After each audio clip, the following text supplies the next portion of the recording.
Hey viewers, welcome to Accounting Stuff, your guide to the basics. I'm James, and in this quick video, I'll share with you what I believe is the key to understanding financial statements, specifically the balance sheet and the income statement. So let's do this. Financial statements are accounting reports that summarize a business's activities over a period of time.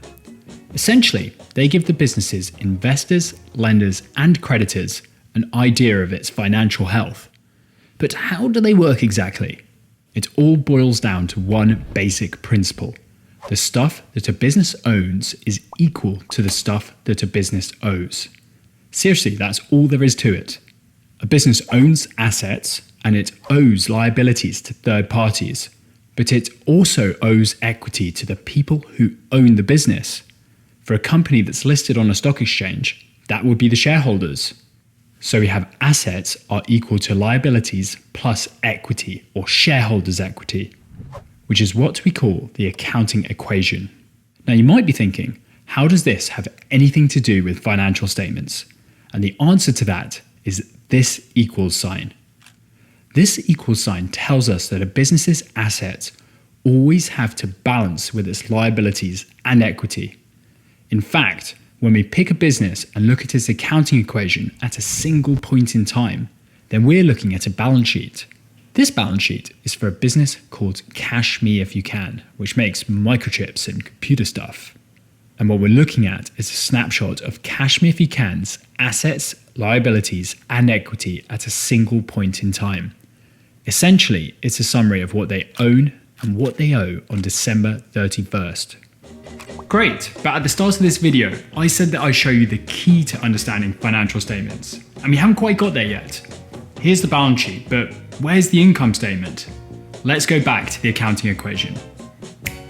Assets equal liabilities plus equity, or the stuff that a business owns is equal to the stuff that it owes to third parties and its owners. But let's focus on equity. What kind of stuff does a business owe to its owners? Two things. It owes them their capital contributions and the business's retained earnings. Capital contributions is the money that the owners take out of their own pockets and invest in the business.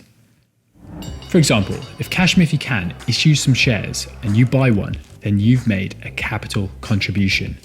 Now you're a shareholder and you're a part owner of the business. Okay, so what's the deal with retained earnings then? These are the business's accumulated profits that it's holding on to for the future. And this doesn't mean a huge pile of cash that just keeps on getting bigger and bigger. Cash and profit are two very different things.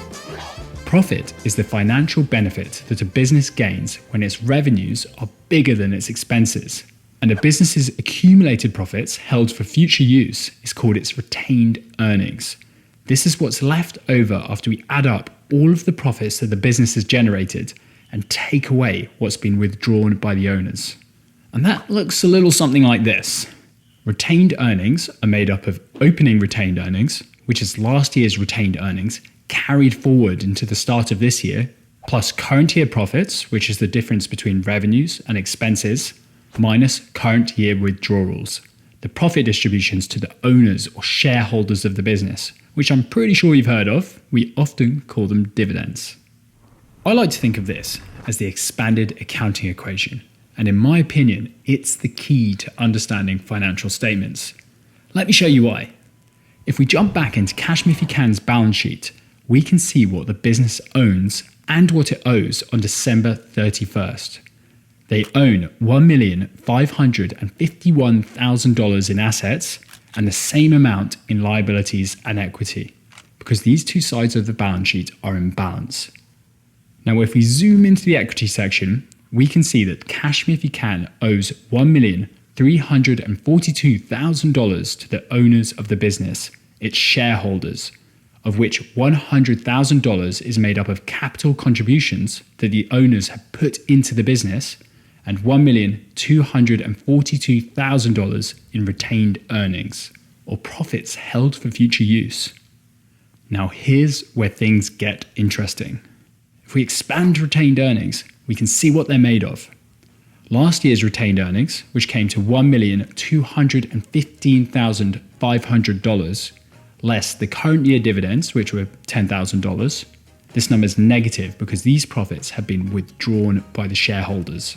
And we can also see that this year, Kashmir If You Can generated $36,500 in profit. Where did they get this number from? Current year profit comes straight from the income statement, which looks like this. The income statement summarizes a business's revenues and expenses over a period of time. It's a financial statement, just like the balance sheet, but this one tracks Kashmir If You Can's performance over a 1-year period and tells us how profitable they are. Pretty cool, hey? So if we go back to the accounting equation and expand it out, we can see that retained earnings is the key that links together two of the most important financial statements, the income statement and the balance sheet. Thanks to all my channel members for supporting Accounting Stuff. Your contributions are very much appreciated. If you haven't signed up yet, then you're more than welcome to hit the join button below. I have a free cheat sheet which covers the expanded accounting equation. If you'd like to grab a copy, then head over to my website. The link will be in this box here and in the description. And as always, if you have any questions or requests, let me know in the comments or message me on Instagram. Thank you, and I'll see you again very soon.